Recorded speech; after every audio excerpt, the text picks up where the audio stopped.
Hi everyone. सो इस video में हम सॉल्व करने की कोशिश करेंगे some numerical problems related to this topic, tangential and normal velocities and accelerations. Examples #01। और गाइज, आपको वीडियो में नोट्स के स्क्रीनशॉट लेने की जरूरत नहीं है। आप वीडियो के डिस्क्रिप्शन बॉक्स में जाइए और वहां पर जो लिंक है उस लिंक से आप वीडियो के क्लीन नोट्स डाउनलोड कर सकते हो। तो अभी हम देखेंगे question number 1। A particle moves in a curve so that its tangential and normal acceleration are equal and the angular velocity of the tangent is constant. Find the curve, कि हमें find out करना है equation of curve.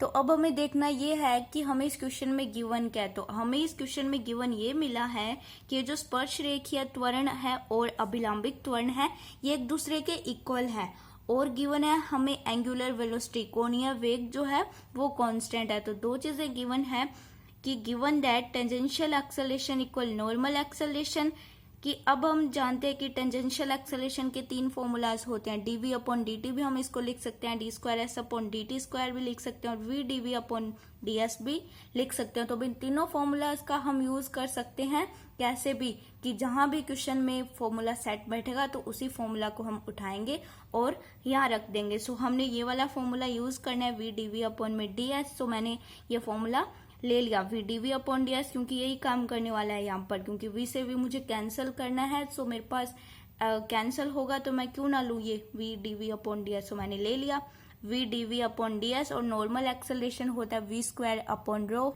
And then this is the equation number 1।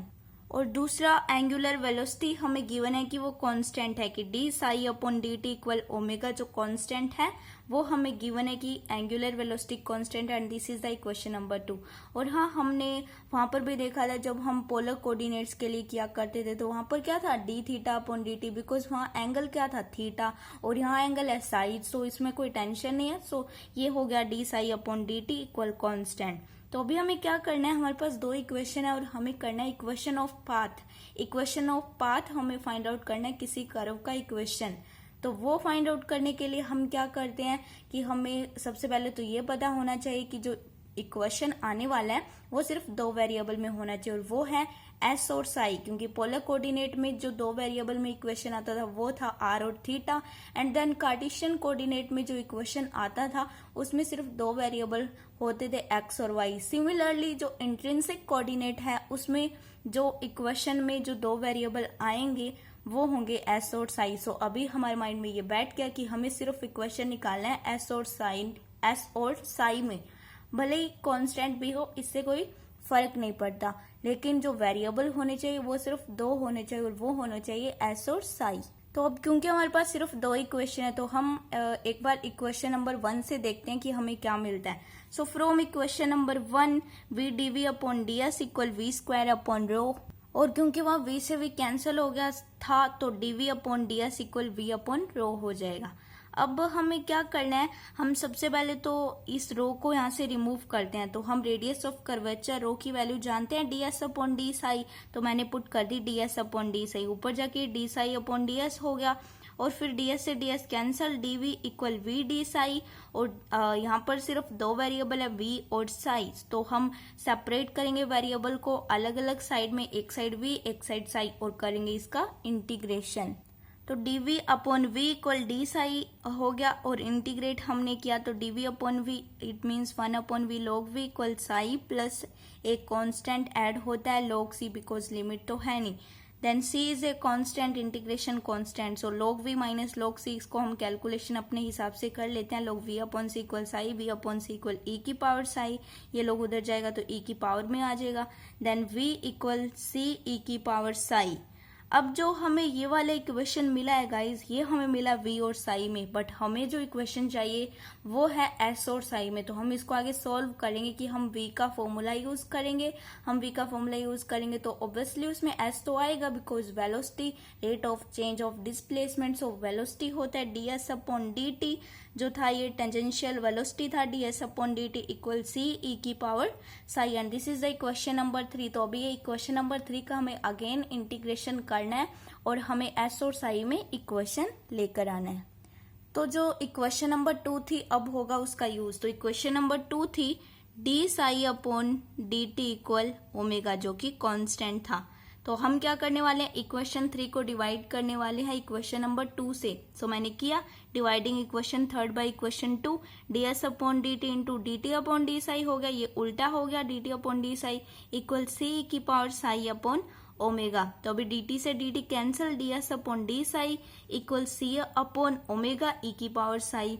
तो अभी यहाँ पर सिर्फ दो वेरिएबल बचे हैं, एस और साई, तो हम फिर से इनको सेपरेट करने वाले हैं because c constant omega constant, तो सेपरेट करके हम करने वाले हैं इसका इंटीग्रेशन। तो इसको सेपरेट करेंगे, इट मीन्स एस एक साइड साई एक साइड, तो D S equal C upon omega E की power psi D psi, integration किया D S equal C upon omega constant बाहर ई की power psi D psi, and then S equal C upon omega E की power Sai plus एक हमने new constant अब फिर से ऐड करना होगा क्योंकि फिर से इंटीग्रेशन करें, सो बीटा ऐड कर दिया, where beta is a constant of integration. तो इस इक्वेशन को हम कह सकते हैं कि ये हमारे पास इंट्रिंसिक इक्वेशन आ गया of the path of the particle, because इसमें इंट्रिंसिक कोऑर्डिनेट्स का यूज हुआ है एस कोमा साई। तो जिसमें एस कोमा साई, एस और साई दो वेरिएबल होंगे जिस इक्वेशन में, वो हर इक्वेशन कहलाएगा इंट्रिंसिक इक्वेशन। सो ऐसा भी हम इसको लिख सकते हैं कि ये इक्वेशन हो गया वही हमारा गिवन सॉल्यूशन है, S equal C upon omega E की पावर साई प्लस बीटा। या फिर हम इसको अच्छे से दिखाने के लिए हम क्या करते हैं कि ये बढ़िया लगे तो हम क्या करेंगे, C upon omega equal alpha put कर देंगे, क्योंकि सी अपॉन ओमेगा एक कांस्टेंट है तो इसका रेशो हमने कांस्टेंट पुट कर दिया alpha, where alpha is the adjustment constant, कि ये वाला कांस्टेंट पूरी इक्वेशन को एकदम एडजस्ट करके रख रहा है। तो ये अच्छा लग रहा है, एस इक्वल अल्फा ई की पावर साई प्लस बीटा। तो ये जो इक्वेशन है वो एस और साई में आ गया, which is the required intrinsic equation of the path of the particle. अब क्योंकि इस अल्फा वाले में कंफ्यूज नहीं होना तो आप इस इक्वेशन को भी रिक्वायर्ड सॉल्यूशन बना सकते हो। तो ये तो हमारा बिल्कुल इजी सा क्वेश्चन नंबर 1। तो हम एक और इजी सा क्वेश्चन करने वाले हैं, question number 2। Question number 2, if the tangential and normal components of the acceleration of a moving particle are always equal. अब फिर से वही लाइन लिख दी, पहले क्वेश्चन में था कि जो टेंजेंशियल एक्सेलरेशन है वो नॉर्मल एक्सेलरेशन और दोनों एक दूसरे के इक्वल हैं। तो अभी हमें प्रूफ करना है कि जो वेलोसिटी है वो वेरी करती है ई की पावर साई, इट मीन्स जो वेलोसिटी है वो डिपेंड करती है ई की पावर साई, ई की पावर साई पर डिपेंड करती है, ये चीज हमें प्रूफ करनी है। तो वहां हमसे पूछा गया था कि पाथ आपको फाइंड करना है इक्वेशन ऑफ कर्व, तो यहाँ हमसे कहा गया है कि आप ये बताओ कि जो वेलोसिटी है वो ई की पावर साई पर डिपेंड करती है, ये चीज आप प्रूव करो। सो हमारा सेम वे में चलेगा क्योंकि हमें एक सेम गिवन चीज दी है कि टेंजेंशियल एक्सेलरेशन इक्वल है नॉर्मल एक्सेलरेशन। तो अभी हम देखते हैं हम कौन सा फॉर्मूला यूज करते हैं। Given that tangential acceleration equal normal acceleration, तो अभी भी वही फॉर्मूला यूज होगा v dv upon D s, because ये वाला फॉर्मूला एकदम सेटिस्फाई करेगा इस क्वेश्चन को। ओके, तो यहाँ से v cancel, dv upon D S equal v upon rho. फिर से हम करने वाले हैं रो की वैल्यू पुट, बिकॉज सेम चलेगा, ये बस प्रूव ये करना है कि जो वेलोसिटी है वो डिपेंड कर दिया ई की पावर साई पर। देन रो की वैल्यू भी पुट कर दी, D psi upon D S हो गया ये, क्योंकि रो इक्वल होता है D S upon D psi. Then D V upon V equal D psi, variable भी सेपरेट हो गए। नाउ हम इंटीग्रेशन करते हैं, जो 1 अपॉन वी का इंटीग्रेशन होता है वो log V, and then D psi का साई प्लस हमने एक न्यू कांस्टेंट लेट किया log सी।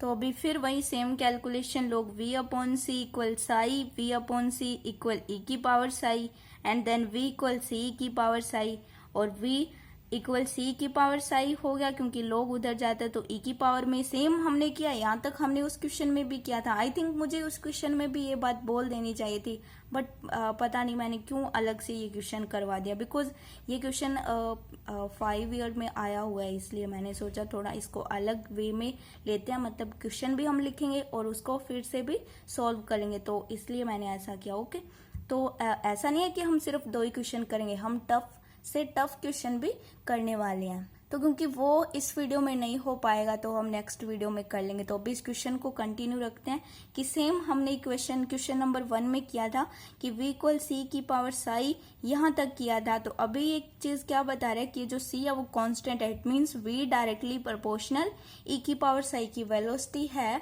पार्टिकल की वेलोसिटी है वो वेरी करती है e की पावर साई, वेलोसिटी डिपेंड करती है e की पावर साई पर। Hence the velocity of a particle varies as e की पावर साई, क्योंकि ये चीज प्रूव कर रही है। It means velocity depend upon e की पावर साई। तो गाइज इस टाइप से क्वेश्चन पुट कर लिए जाते हैं एग्जाम में। बी, क्वेश्चन में से ही क्वेश्चन को दूसरा क्वेश्चन रूप दे दिया कि एक पहला क्वेश्चन था उसमें से भी क्वेश्चन को बना दिया। तो इस टाइप से ऐसे क्वेश्चन होते हैं छोटे छोटे जिनको हमने सॉल्व कर लिया। इस वीडियो में सिर्फ 2 ही क्वेश्चन किए बिल्कुल इजी से। सो भी नेक्स्ट वीडियो में हम थोड़ा टफ क्वेश्चन लेंगे और उनको सॉल्व करेंगे।